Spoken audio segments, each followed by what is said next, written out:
నమస్కారం మిత్రులారా. మనం దేవుడిని నమ్ముతాం, పూజలు చేస్తాం, గుడికి వెళ్తాం.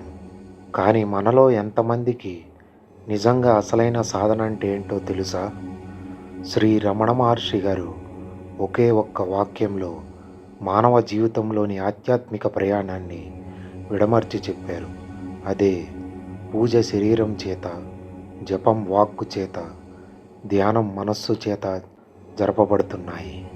ఈరోజు మనం ఈ 3 స్థాయిల గురించి, అవి మన జీవితాన్ని ఎలా మారుస్తాయో క్లుప్తంగా తెలుసుకుందాం. అసలు పూజ అంటే ఏమిటి? పూజ అనేది శరీరంతో చేసే ఒక క్రియ. వంగి నమస్కరించడం, ప్రదక్షిణలు చేయడం, నైవేద్యం పెట్టడం, ఇవన్నీ కాయకల్ప సాధనలు. దీని ప్రాముఖ్యత ఏమిటంటే, మన శరీరం అనేది ఒక క్షేత్రం. అహంకారాన్ని తగ్గించుకోవడానికి శరీరాన్ని దైవ సేవలో ఉంచడం మొదటి మెట్టు. కేవలం పూజ చేస్తేనే సరిపోతుందా? శరీరం పూజలో ఉండి మనస్సు బయట తిరుగుతుంటే అది సంపూర్ణమవుతుందా?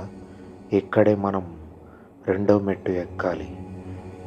మాట అనేది ఒక శక్తి. అనవసరమైన మాటలు శక్తిని తగ్గిస్తాయి. జపం చెయ్యడం వల్ల మన వాక్కు పవిత్రమవుతుంది.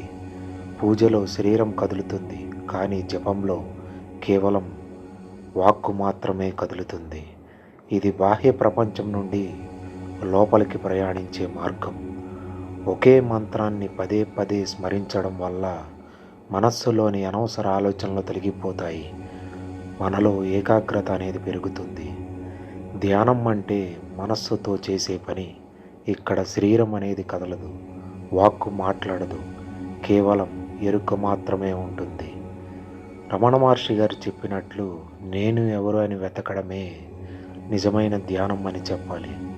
ఆలోచనలు ఎక్కడి నుంచి వస్తున్నాయో గమనిస్తూ ఆ మూలంలోనే మన మనస్సును లీనం చేయడం.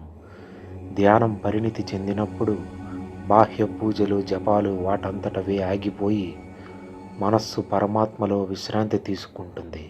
మిత్రులారా, పూజ, జపం, ధ్యానం ఈ 3 వేరువేరు కావు. ఆధ్యాత్మిక మార్గంలో ఒకదాని తర్వాత ఒకటి వచ్చే మెట్లు లాంటివి. పూజతో మొదలై జపంతో శుద్ధి చెంది ధ్యానంతో ముక్తిని పొందడమే ఈ ఆధ్యాత్మిక ప్రయాణం. ఈరోజే మీకు ఈ ఆధ్యాత్మిక సాధనలో ఏ దశలో ఉన్నారో మీరు ఆలోచించుకోండి. మీకు ఈ వీడియో కనుక నచ్చినట్లయితే లైక్, కామెంట్ చేసి మీ మిత్రులందరికీ షేర్ చేయండి.